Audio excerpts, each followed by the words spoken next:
If at any point you wish to sever the connection with this podcast, just close your eyes and imagine taking a pair of scissors and just snipping your headphones in half, and you'll be free from America's most socially distant podcast, The Pod People. I'm your host with the most ghosts, Matisse Van Rossum. I am America's favorite internet ghost, Ben Sheets.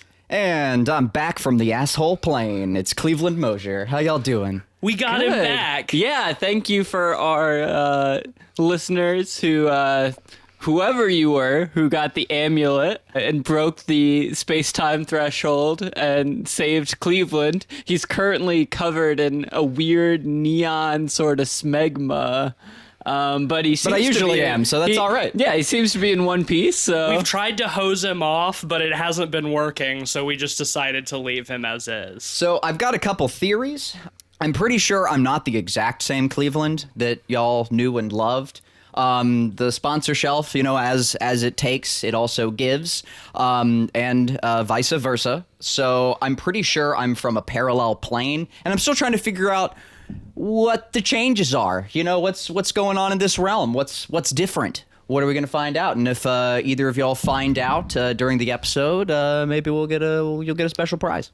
Well, it seems your fingers are half the length that they normally are. Yeah, so. it's and kind your of toes are twice the length that they normally are. Wait, is that not normal in your realm? No. Not our Cleveland. You don't have little stub fingers? As you can see, our fingers are long Oh, and beautiful. Weird. No, too long. Those fingers are too long, man. No, you need stubs. Stubs for my bubs, man. I guess the sponsor shelf returned the wrong cleave, but it'll have to make do. Oh, no, I want to go back. I don't like those long fingers. I don't like those at all. Those aren't normal.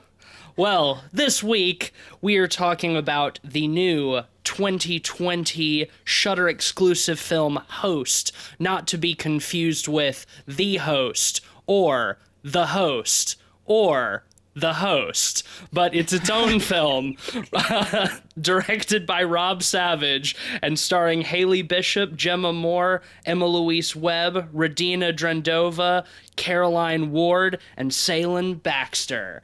And this is a very interesting film for the time that it's released. It's been immensely popular. I got turned on to it because I saw that for several days it was the #1 film on Letterboxd. Longtime listeners of the show will know that this is not our first foray into Skype horror or Zoom horror. We've covered both of the Unfriended films in the past, so you can go back and listen to those episodes. But there's something different and special about this one in the fact that not only is it a film that takes place in real time over the duration of a Zoom call, but it was also made entirely in quarantine. Yeah, and entirely remotely. Yeah, with social distancing and everything. It's actually really impressive what they end up doing with the limitations that they have. Yes. We'll definitely get into that, but this kind of came about because the director, Rob Savage, had made a short film where he pranked several of his friends who he was on a Zoom call with, being attacked by some kind of entity in the attic, and he didn't tell his friends what was going on, so he got their real reactions. This video went viral, and he was approached by Shudder to turn it into a feature-length film. Although feature-length is kind of a misnomer. This movie's, 56 minutes long? Yeah. And less than an hour. It definitely doesn't overstay its welcome. It's a tight 60, which, is in that weird middle ground between short and feature. Yeah. But I think for a movie like this, it's the perfect length. Yeah, I did not feel like it was too short, nor did I think that it was too long. I think that it was pretty much the perfect length. Essentially, it is a very cut and dry Paranormal Activity kind of found footage film, where some friends who are quarantining due to COVID decide to do a Zoom seance as their weekly friend get together. Spooky stuff happens. In that sense, it's very simple. Not entirely the most original premise. I think it falls into some of the spooky ghost found footage horror movie tropes pretty easily, but I think considering the constraints that the film is under, it is remarkably successful. I didn't find myself really rolling my eyes at like, oh, I've seen this before, even though I have seen stuff like this before. What do you guys think? They do a really good job of setting up everything really early on, and every single little detail has its own little payoff, whether it's weird Snapchat-esque face filters or, yeah, we'll definitely get into that. Inherent parts of the medium, like lagging or pre-recorded backgrounds. Yes. The attention to detail is excellent, like across the whole film. I thought that it was very well executed, and that's where many, if not most of its strengths lie. Yeah. Apart from that, what I will say is it's not, when it comes to the plot itself, it's not very rich or deep. No. It's very surface. It's very, very face value. You get what you expect going in. It was very reminiscent of like Paranormal Happenstance or whatever. Like it was very similar to Paranormal Activity. It was very, very similar in that respect. So when it first started up, I was a little concerned because that has been done to death. Yeah. And I was quite pleased. I was never mortified. I was never haunted. I was never left, in any chilled capacity. But I was definitely jump scared several times. And of course, it doesn't have to do any of those things for it to be good or to be quality, which it definitely was. I think the production value alone is worth, diving deeply into. I agree with a lot of that. Where I'll push back a little bit is I personally did find several sequences like pretty successfully spooky. I was never necessarily truly terrified. It's hard to do that in a film, but and when we start getting into like specific sequences, I'll address some of that stuff. But I think considering that we have seen this kind of thing a lot and that it's been done to death, I think it does a few particularly creative things with the medium that I think in terms of spooky effect work pretty well. It is kind of heavy on the jump scares. Yes, and especially as things go on and escalate and get wild, the believability of them still recording starts to come into question. Oh yeah. Thankfully, the film is short enough that it doesn't push you too far into that, because by the time you're asking those questions, the movie has like 5 minutes left. It moves quickly enough that it doesn't leave you too long to ponder on it. But yes, a big criticism of found footage horror films always lies in, why are you still recording? Why don't you put the fucking camera down? All of this. And some films handle that much better than others. And this is definitely one where several times it's like, come on. Like, you would add, like, not only would you no longer be recording, but like you're going out of your way to like face your laptop or phone camera like towards what you're looking at, specifically for the benefit of the audience. Yeah. And it's like, when you get into some of that, it starts falling apart a little bit. It's interesting how some of that stuff works while some other aspects of it fall on their face. One element that I think actually worked in that respect was when the girl is going to look in her attic, and she grabs her selfie stick so she can put it up into the attic without having to go up herself. I thought that was kind of creative. That makes sense. Yeah, she hears something scary in the attic, and rather than investigating it herself, she sticks her phone camera up there so her friends on the Zoom call can tell her what's up there. Little digital periscope. Yes, exactly. And in that instance, I think that is a creative workaround for that issue. Later it becomes much, much less so. Well, I think all of the narrative decisions service entertainment. Yes. Like every one of them does. If someone was to, if they were to hang up, the movie would end. Like there's little way around that, which of course is sort of the conundrum with those films. And Right. I think just throwing that aside and just saying and just allowing the narrative to service the scares and not vice versa is totally fine. Generally, like I would prefer like the scares to service the narrative, but that's neither here nor there. That's probably our best example, but I don't hold anything against the film because for every one of those instances, again, like where you can easily justify it for the sake of the spooks, there's another instance of very good world building and attention to detail. So they care when they're able to highlight it, they choose to. And I appreciate that. A great example is the UK characters are calling while daylight is still out. So you can tell that like the time of day syncs up across the board for everyone. It's a small thing.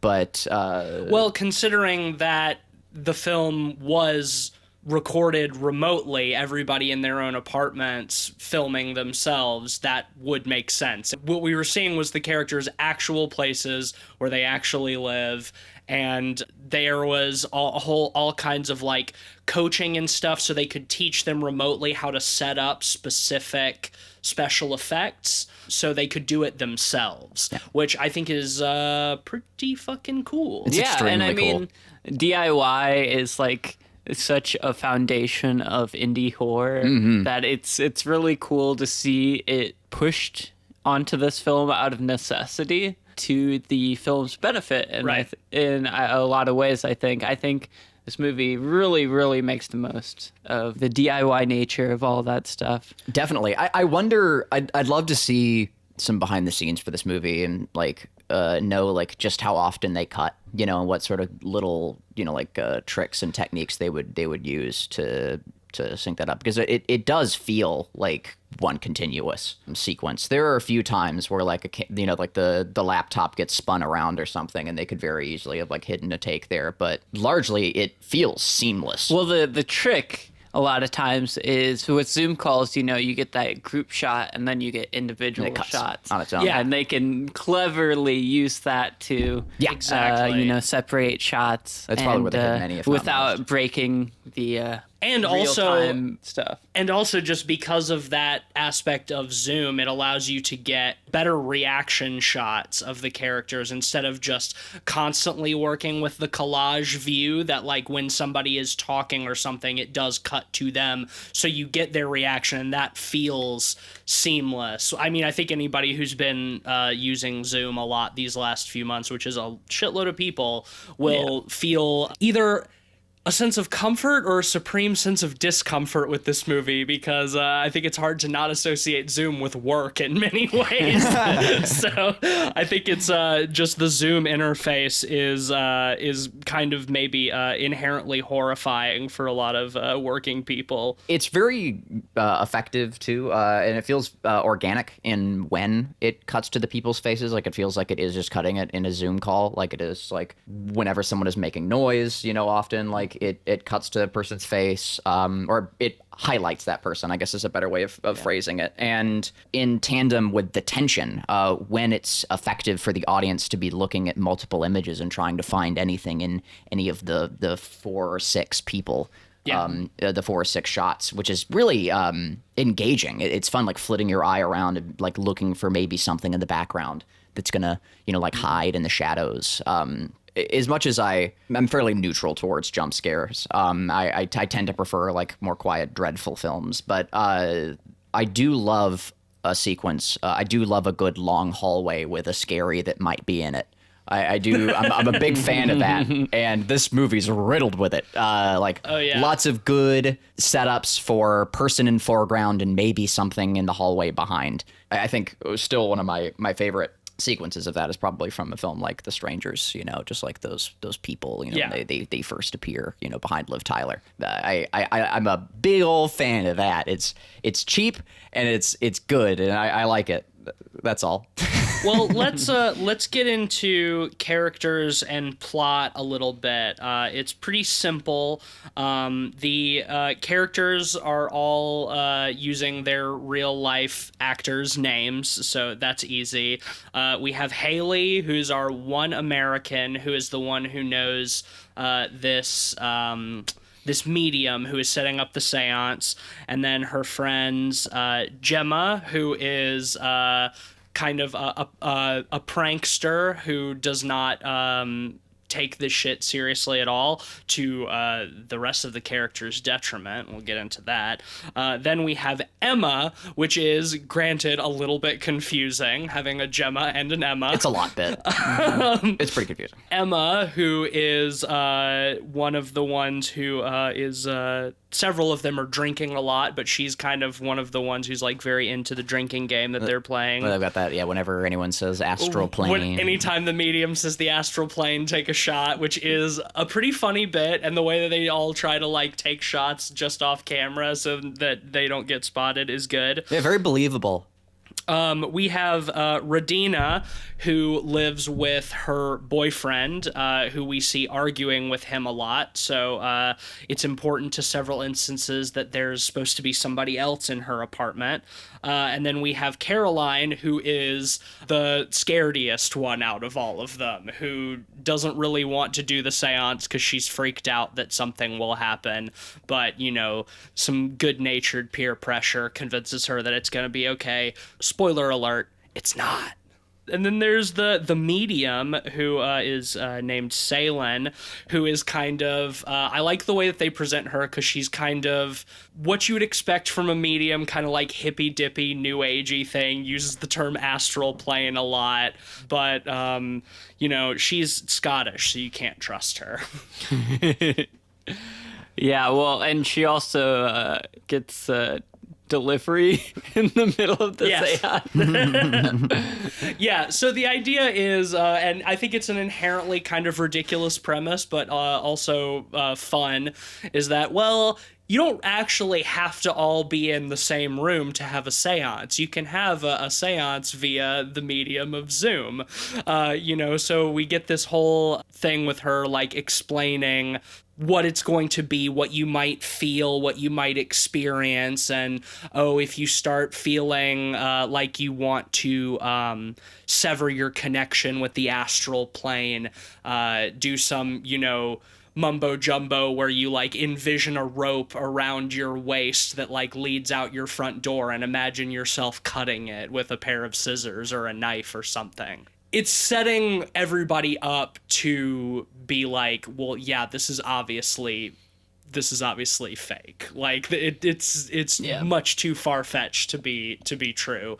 But you know, Haley kind of insists that like, please don't be disrespectful, like, take this seriously, it'll be fun, whether you believe it or not, like, Salen really believes in this stuff, like, this is what she does for a living, it's gonna be rude if you don't take it seriously. Oh, and we forgot to mention Teddy, who is the one male member of the friend group who comes up with the drinking game and who gets cut off early in the seance because his girlfriend or fiance or whatever shows up and like pulls him away. But he makes a reappearance later. Yeah. What did you guys think of the characters overall? Did you find them Believable? Yeah, very. Were they annoying to you guys? No. Well, yes, in a way that I was supposed to be annoyed by certain by design. ones. Yeah. Always Yes, by design. Yes, I agree. I think they did a good job. I think what helped with it is a lot of them were using their real names. Yeah. And it feels like they were just playing themselves in a lot of respects. Or maybe exaggerated versions of themselves, yeah. Mm-hmm. I was curious, like, how much of this was improv and how much of it was scripted. And it was, like, they were working off of a real script, but improvisation and stuff was encouraged to make it feel more natural. Like, there's one point where something spooky happens, and then Haley sneezes, kind of breaking the tension. That was a non-scripted moment. She actually did sneeze, and they just kind of let it roll. And honestly, like that, I thought that was one of the most authentic like moments of like breaking the spooky tension with like, oh, well, you might be scared, but you still gotta sneeze. That stuff I liked a lot. Also, I did see that everybody in the film received different redacted versions of the script, so that certain things that were going to happen, only the actor or actress who had like set up that thing would know it was going to happen. So they could like get an Alien fashion. So they could get authentic Excellent. reactions and stuff. That really plays off of the director's viral video, right? Because, Exactly. you know, that's the whole premise of the original, and I think that's a really clever way of going about it. Yes. So that is the basic premise. What happens once they start the seance is there's this moment where Gemma feels something touch her and says that she's getting a name, Jack, and there's this there was a boy who she went to school with who was nice to her named Jack, and that he hung himself. And then the medium's internet goes out. She gets dropped from the call, and Gemma admits to the other girls that she made that up, that there was nothing happening, it was boring, it was just them sitting in dark rooms with candles, so she wanted to make it a little bit more exciting. But what's this? Then some spooky stuff starts happening. Ooh. Some scary things, and we see several times what appears to be the specter of a young man hanging, you know, hung by a noose. So if she made it up, what's going on? And we get the explanation when Salem the medium comes back, and they have her after some scary stuff has happened. They have Gemma admit that she made it up, and the world building or the lore or whatever we get is that if you have an open connection to the spirit realm and you make up a ghost or a spirit, essentially what you're doing is you're creating like a mask that something can inhabit and enter the world. So like a demonic spirit can sort of inhabit this shell of the fake spirit that you've created. Which is great. Like, it's a very fun idea. I was going to ask how that struck you guys, because it sounds kind of ridiculous, but it's hokey as fuck, but who cares? It's but fun. I also think it's kind of cool. Yeah. I think great. it's clever. Yeah. I'm glad it wasn't just me, because I think that would be something easy to laugh off, but it's like, oh, they didn't wow, need to do it. You know, like, it could have just been like, we did a seance, we entered the spectral realm, and like a demon showed up. They didn't have to give it like that additional world building and flavor and shit. And good for them for it. Like, I appreciate it. And it makes it feel, I think, a little bit more authentic as well, because if they had just accidentally summoned a demon or whatever, it would be like, well, why does this woman as a medium have a job if you can just like open up a connection to the spirit realm and a demon's just gonna come through and kill you? It's like, no, you have to do something wrong specifically, and because she was dropped from the call, she wasn't able to tell them that, and because they weren't taking it seriously, so it was their own lack of seriousness that in fact invited the evil in. Yeah, they fucked up the incantation. And Yeah. I love that. Yeah, I thought it was cool. Yeah, same. Okay, so that is the important narrative information. Let's start talking about some specific sequences. Yeah. What did some spooks, some scares? What did you guys think? Scarequences. Sequence Sequence scares. There we go.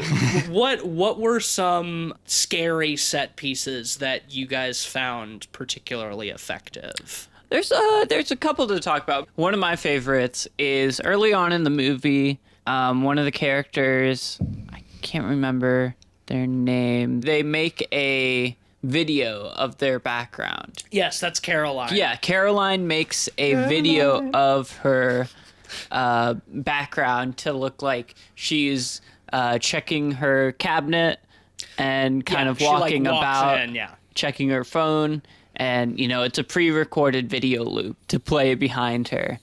And when things start going awry, at one point, that video loop starts playing. And at first, you're just like, oh, she's there, whatever. And then Right. you realize, oh, hey, that's the same set loop that as up. before. Yeah. They set Yeah. that up. And out of nowhere, suddenly, the Data moshed through the image. The like- video breaks as she goes through the keyed out background.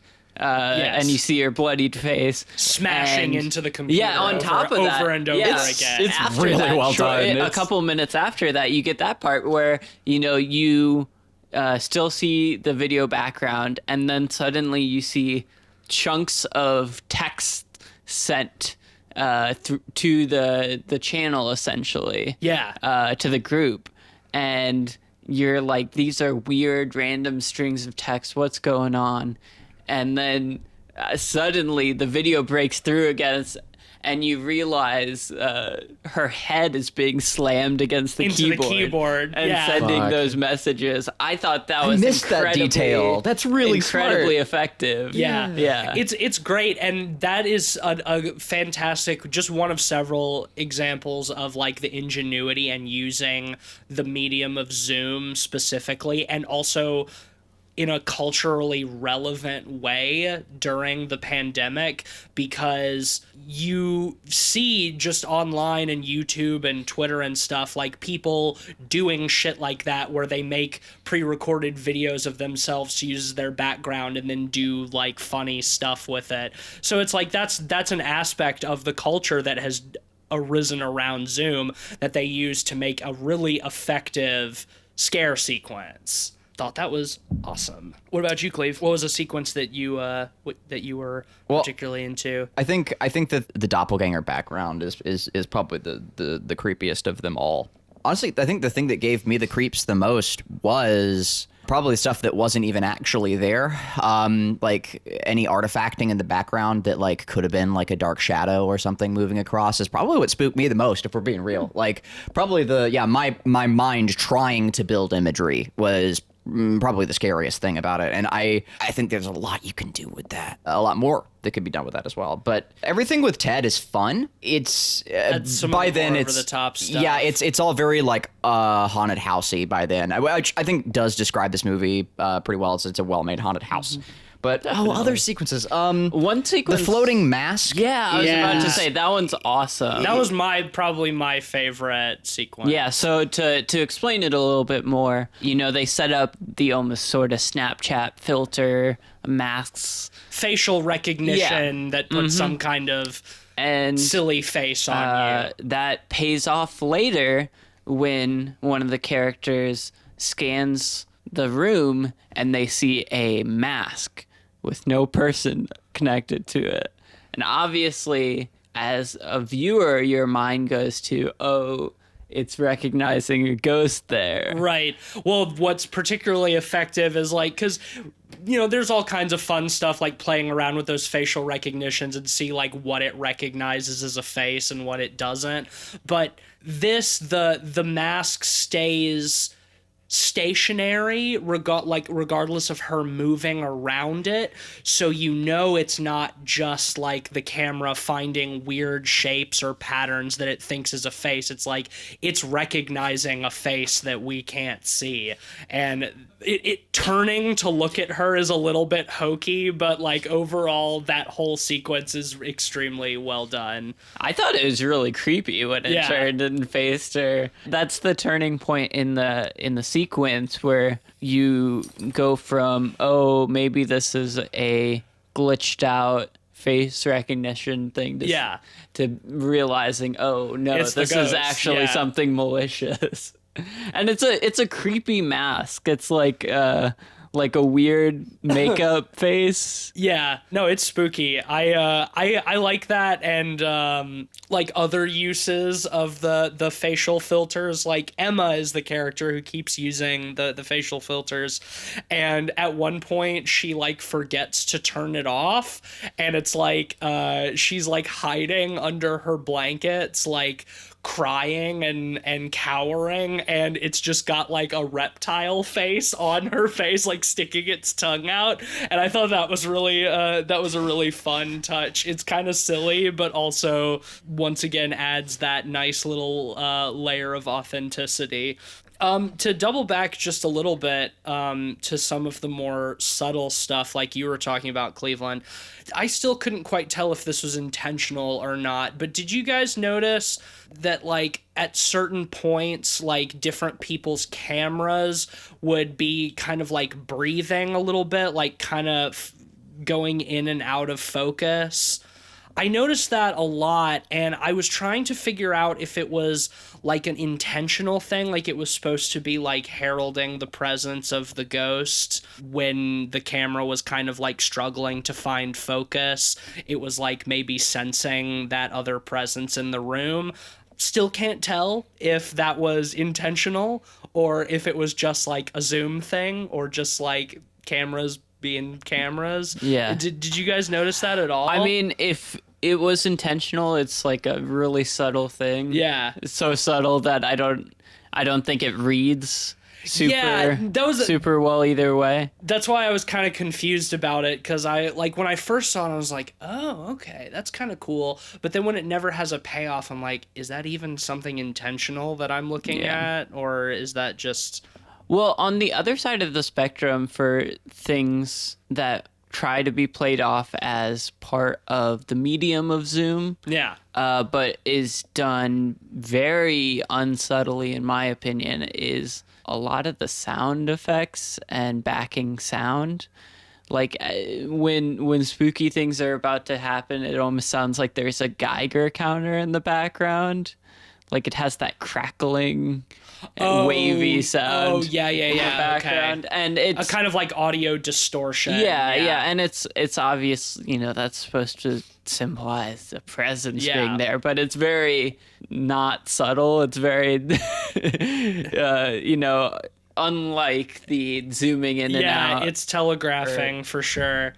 I didn't mind that too much. I agree it's not particularly subtle, but, at least they were not entirely neglecting sound. Did a chair hit Salen? Did a chair hit her? Yeah, because like something appears in like the top right of the screen, like falling towards her. I thought or her something. bookshelf. It looked like something fell her. off of a shelf. That's like when she loses internet the first time, before they explain that that Gemma made up the ghost thing. What happens to Salen? I've already forgotten. Does she... Because she comes back after, like, over the phone. She does come back later, and then I think she comes back on the video, too, doesn't she? And she's, like, trying to tell them how to cut the connection or whatever, and then something happens to her so she can't. Does she get killed? I can't remember. She's the only one I can't remember what happens to her. I can't pinpoint it either. Well, it's obviously not important then. Yeah, I think her fate was sealed. Yeah. Essentially. One other, bit is Gemma, the prankster. Yes. She ends up leaving her apartment. Yes. And going to Haley's apartment. Because it's established at the beginning. I think they live in the same building or close by or something, right? They're neighbors. Yeah. Yeah. And she's still recording this whole time. Right. And she breaks into the apartment by throwing something through the window, which is foreshadowed in the beginning when she's throwing stuff at the apartment to get Haley's attention. And she gets in there.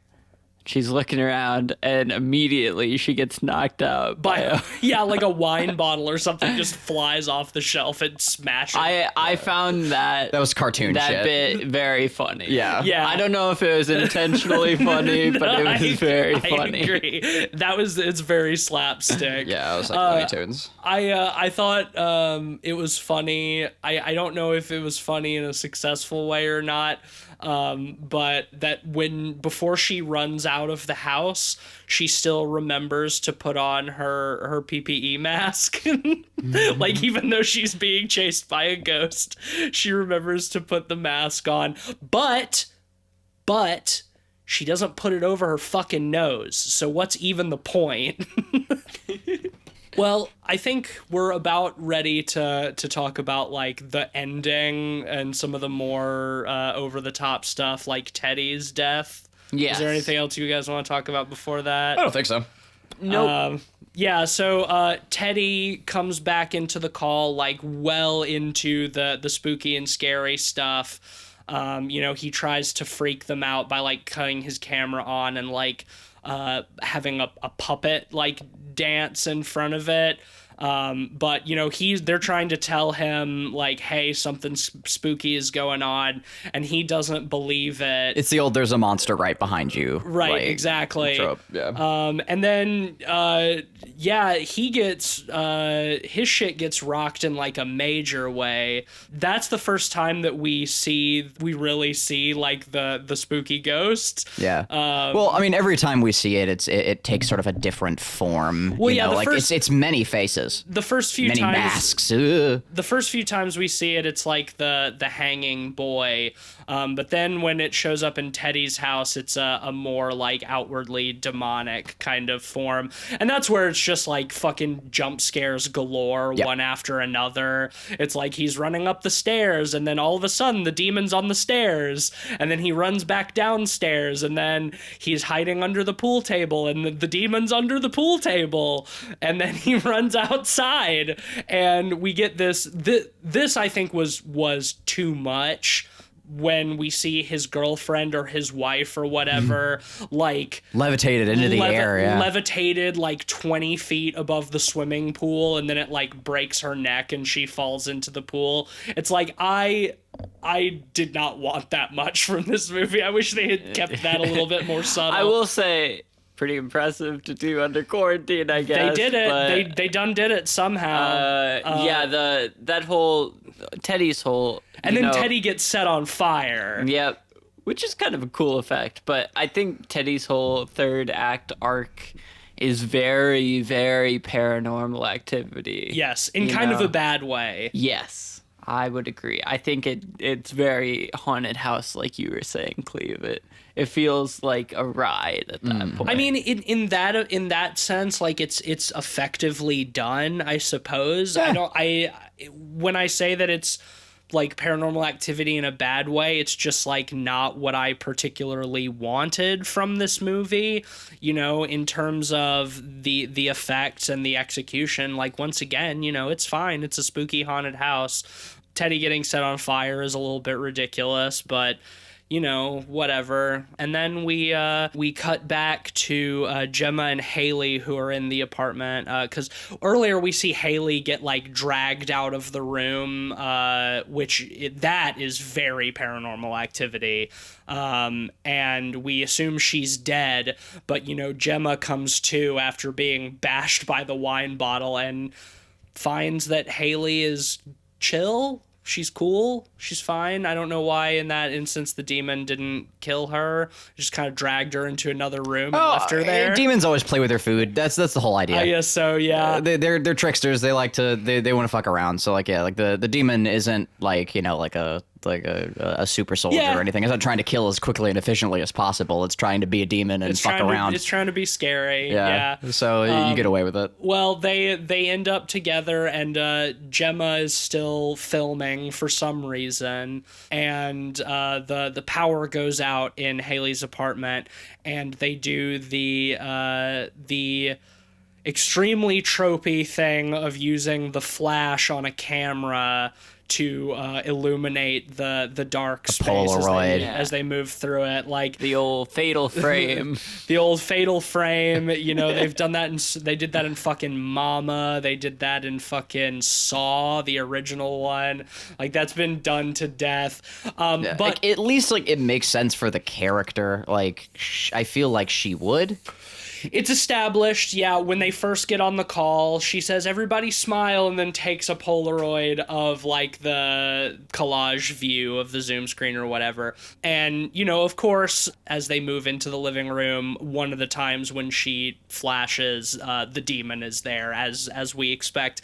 However, where I think that particular ending works better than it does in other films is once again due to the particular aspects of Zoom. In this case, namely that the free version of Zoom limits you to 40-minute calls. Which they obviously fudge a little bit because this movie is like 50-something minutes, but, I'm not counting too closely. But in those last couple of minutes, we see it, like, alerting them, like, your meeting's about to be over, upgrade to Zoom Pro or Zoom Premium or whatever, so you can have, as long meetings as you want. And so, like, as they're walking through the hall snapping pictures, you've got this little timer in the top of the screen counting down, and of course on the very last second when she takes the picture and the demon is there and attacks them, it cuts off. Yeah. Which is very tropey and very, Blumhousey. Right. But I thought it was fun. I thought it was kind of a clever twist on that. Well, yeah, that's my point exactly, because the tropey thing to do is to, when you're doing that, to either cut to the next scene or just cut to credits. And in this case, there's a non-narrative reason for it because of the technology that they're using. So in that case, even though it's tropey, I don't hate it because it's fun. And then for the credits, they just pull up the Zoom participants and scroll through them, and it's everybody who's in the film. And I noticed... Who's scrolling? Is it the demon?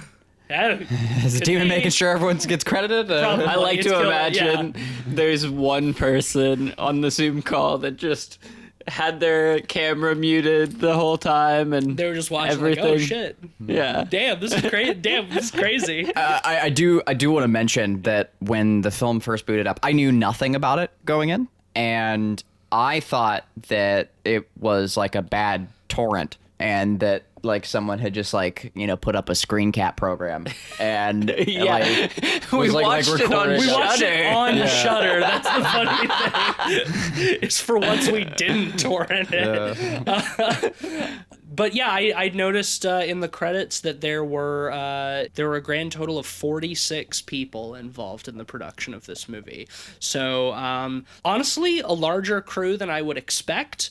But still, for a movie like this, that's a pretty small cast and crew. Yeah. So a solid they half of them were compositors or VFX people. Yeah, which makes exactly. sense. Or like consultants and stuff that like taught these people how to set up like the specific special effects that they were using. It's funny you mentioned you compared it to Blumhouse, Ben, because I did see yesterday on Twitter an article that was saying that Rob Savage, the director, just signed a 3-movie deal with Blumhouse. I mean, that's Blumhouse's wheelhouse at this point. For sure. Honestly, you pick up someone after a viral video, or even after they make a movie after a viral video. Right. Look at Lights Out, for example. Exactly. Started as a viral video, they picked it up from there, and I think that dude is still making movies for Blumhouse. I think he made one of the Annabelle He did do movies. one of the Annabelles, yeah. Yeah. No, you're absolutely right, and no fucking disrespect. Like, it's good for Rob Savage. He's fucking getting his bag, and I think it's good for Blumhouse. I'm curious to see what he's going to be able to do outside of this medium, or if they'll have him do a Paranormal Activity. Well, I did. It's funny you mentioned that because I did also just see that there is a Paranormal Activity reboot in the works. So I have a question for you guys. So this is a burgeoning subgenre of extremely online movies, or internet only movies. We have some with Unfriended or Searching, which we never saw, or I didn't. Do you think the subgenre holds weight? Do you think there's more uncharted potential there? Yeah, absolutely. With like desktop movies like this? Yeah. Yes, I do. I absolutely do. I think you could do like a whole film of it as like a solo call, as like someone just recording like the events as they came, like, and doing screen share on their computer, and like going through footage. There's some neat stuff that you can do with like a desktop screen share film. Runtime being short, very beneficial, but because I think it's not easy to do in a 2-hour framework. But there are ways you could cheat around it. You could have the person like on to pull up videos or whatever else like that if they're documenting something. I think I think that there are cool things that could be done with the genre. Do I know if they'll be done? Will there probably be a lot of hacks and a lot of like copycats? Yeah, I think definitely. But there's always something new you can do in the medium. Is that type of movie the new found footage I mean, subgenre?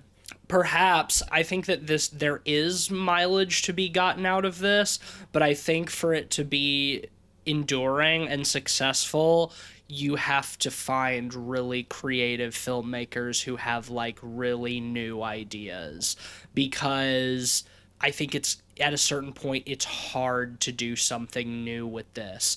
Even between this film and both the Unfriended movies that we've talked about on the podcast, they all center around like ghosts. It's all like internet ghost shit. And at a certain point, if you keep making that movie over and over, it becomes not good. Yeah. You Well, know? they play around with it a little bit with the Unfriended sequel. Yes, with it yes, being like yeah. the dark web. Yeah, Which that I one's thought- really, that one, the ghost thing in that is more of a bait and switch. That Yeah, one's which not really... I think is an interesting route, and I think Right. it's an example of how you can vary the subgenre a little bit more. I guess folks like same but different. What made this work is it is same to Paranormal Activity, but different in that it's a Zoom call instead of like a nanny cam. I guess what I mean more specifically is that once you do something in this format, it's hard to do it again successfully. Yeah. Like the ghost thing, I don't want to see another ghost one of these movies. It's going to have to be something different. I'm still open to it. But with like the dark web, like the Unfriended dark web thing, that was a cool new idea that did something different that was still spooky, but now I've seen it. Now I don't particularly want to see it again. Yeah. So it's like every time you come up with a new idea, your limitations are suddenly much smaller. And I think that this specific movie could not have been made at any other time. You know what I mean? It's extremely contingent upon the pandemic and like the sort of new norms that the pandemic has instilled, Like if this movie had come out last year before the pandemic, I don't think it would have been as effective or interesting, I agree. So- I 100% agree. I'm curious. I think this movie is really made in its limitations, And I guess extending off of that, do you guys think this movie will age well? Do you think that watching it 5 years from now will be like, oh shit, yeah, man, remember times back then? Remember how things were when you couldn't leave the house? Or do you think as we get more distance from that, it's going to sort of like fall into obscurity? I think it's a really cool time capsule. Yes. It does a great job of maintaining itself. Anytime something like Zoom related occurs, it's framed. Like it is always built around context. I think that timefulness was a consideration in the writing. Like the dual call thing when Emma, I think, like has it up on her phone and at the same time. Oh, Gemma, yeah. Her phone and her laptop at the same time. We, that's handed to us. Like we have it explained and all the rest. And I think it is so like down the road it will still be watchable, and relatable. I think you guys are right, and I think that is also because of the cultural norms when it was made and when it was released. It makes a much better time capsule than something like the first Unfriended does, which is heavily reliant on like Facebook and shit, and like the farther and farther we get away from that, the worse that's gonna age. Whereas something like this, it's like, well, Zoom blew up because of the pandemic. Well, and one other specifically. reason I think it's a good time capsule is it has a very solid understanding of its medium in Zoom. I think if you look back on early 90s and 2000s, internet-based movies, they have a sense of camp to them because their understanding of the internet is so separate from our current understanding of the internet. Totally. You know, if you look at a movie like Fear.com or Hackers, it's just silly, you know, and I think those movies have their fun in camp, but it's not in the same way that it was originally intended. Whereas this movie, I think, will hold up down the line because it understands its medium. And even if the mediums change down the line, it will still be a faithful reconstruction of current Zoom. And also, I think for like future generations too, to kind of see the constraints and like get a little glimpse into what life was like during this pandemic, because it's like, this is not something any of us are ever gonna forget. Like, how can we forget being like forced to be cooped up in our homes for fucking 6 months now, you know, running on 6 months, but definitely longer by the time this whole thing is over, if it ever ends at all. So I think that in that respect, it's like, for like future fans of horror who are not born yet or who are too young to remember this, it'll be like, oh yeah, cool. This was a movie that was made when crews couldn't get together to make films. They had to do it all remotely and stuff. And I think that is pretty cool. You guys ready to rate? You have anything else? Yeah, I'm ready to rate. Cool. Well, this was my pick, so I will start. Yeah, you know, it is a nice, tight, fun, if slightly unoriginal, spooky horror movie, but I think uses its medium to its maximum potential, and as we were just talking about, serves as a really nice, scary time capsule for the time we're living in. I'm gonna give this a 4. I'm going to mirror that. I think it's a 4. I think it's a really great use of the medium. I think it's one of the better desktop horror movies out there, and it definitely doesn't overstay its welcome in its runtime. I think it's a lot of fun. I think if you have Shudder, it's definitely worth checking out. Yeah. I liked it. I liked it a lot. I thought it was a very well crafted haunted house. Do I want to give it a 4 or a 3.5? It is fun to buck the trend, but also I think I'll go to, it's a solid 4. It's not my usual kind of film. Like I said, I tend to prefer something a little more or quiet, a little more chilling. But the spooks were fun, and they were good jump scares. You know, you can do those. It is allowed and it is possible. And here's a great example. Yeah, you know, I think sometimes, like, while it's fun to dive in the depths of the ocean, it can also be nice every now and then to stand ankle deep in the pond. And, you know, I think this is one of those movies where it doesn't need to be deep. It doesn't need to be particularly impactful beyond, like, just what it is. I think you can take it at face value and have a good time. Not to go on too much of a tangent here, but do you guys remember that one movie? I can't remember its name for the life of me, but it was about like an MMO video game where if you die in the game, you die in real life. Yes, that came out in like 2004 or something like that. I think I quote it all the time. What was the movie? What the fuck was... I never saw it, but I remember the trailers. What the fuck was that movie called? It came and went. Yeah, no, I remember. It might be the funniest representation of the internet. One of the funniest early representations. I mean, Hackers is pretty good for that. Hackers is also very good. You know, going through the tubes of the internet. And let's not forget the reigning champion of lowest rated film on this podcast, fear.com.com.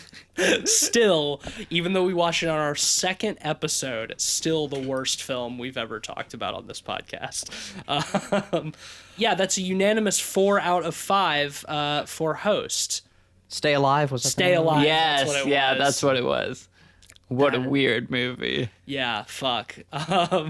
Well, next week, it is your choice, Cleve. What are we going to talk about? Oh, fuck. Yeah, it is. I'm a little torn, but I think I'm actually going to go with a film called Karasu Inhuman Kiss. It's I believe a Thailand horror film. So I'm pretty excited about it. It involves floating heads, and I've never even heard of it. that which is a rarity. Normally, I'm the one who just picks like the generic shit, but not this time. Not this time. We're going with Karasu Inhuman Kiss. Krasu Inhuman Kiss. Okay, cool. Well, yeah, tune back next week to see what the fuck that's all about. And apologies if I pronounced it wrongly, 'Cause incorrectly. We're so good at pronunciation here on this show. Yeah. Well, anyway, Cleveland, the last couple of weeks while you've been in the sponsor shelf, we haven't gotten any dang money. So you're going to need to pull out a good sponsor this time to make up for the last 2 weeks. So who's paying us? And well, apart from peer pressure, this week is brought to you by feet that are just right. Are you tired of having feet that are just wrong? Fix it. And fix it yourself with Dale Burton's Burtacular brick for your foot. Smash it. Smash it till it's right and fix your foot. That's all you gotta do. It's that easy. All right. Well, thank you for that. We're very happy to be sponsored by Just Feet Just Right, Dale Burton's Burton Brick Smasher. Well, Foot I Smasher. think that was the name. Unfortunately, the letter read that I had for the episode sponsored just combusted. I don't know what that means. That's what we've come to expect around here. Yeah. Well, that'll bring us to the end of this week's episode. If you like the show, hit the 5 stars on Apple Podcasts, share an episode with somebody, leave us a Please. nice review. You can follow the show on Twitter at PodPeoplePod and at letterboxd.com/PodPeoplePod, where you'll find a list of all the films we've talked about on the show with our average ratings and links to those episodes. I'm on Twitter at DeepStateOzzy. I'm on Twitter at Mr. Sheets. And I'm occasionally tweeting for Light Arc Studio as we further progress on It Stares Back. We've got some cool stuff cooking up as usual, and we're just getting that nice bit of polish on it. And you can find my work on ArtStation if you search Cleveland Mosier. And yeah, these days I am no longer open for freelance in the same capacity as I am doing a lot of work with Dread XP on cool video game stuff as well. So if you want to see some more of my work, check out Dread XP and the Dread Collection too, and other stuff soon to come. And I believe that's it from me. But yeah, I do want to reiterate also, do the old... It's not like and subscribe, but it's share with a friend. Yeah. In the podcast format, that's what you say. But, it does the body guess, good. I guess subscribe if you're not already subscribed. I just assume people subscribe to shows they listen to these days. But yeah, like and subscribe. Yeah, do that. It does the body good. All right. Well, thank you for listening. Tune back next week for whatever that movie we're going to be watching is. And Krasu Inhuman Kiss, my friend. And speaking of inhuman kisses, good night.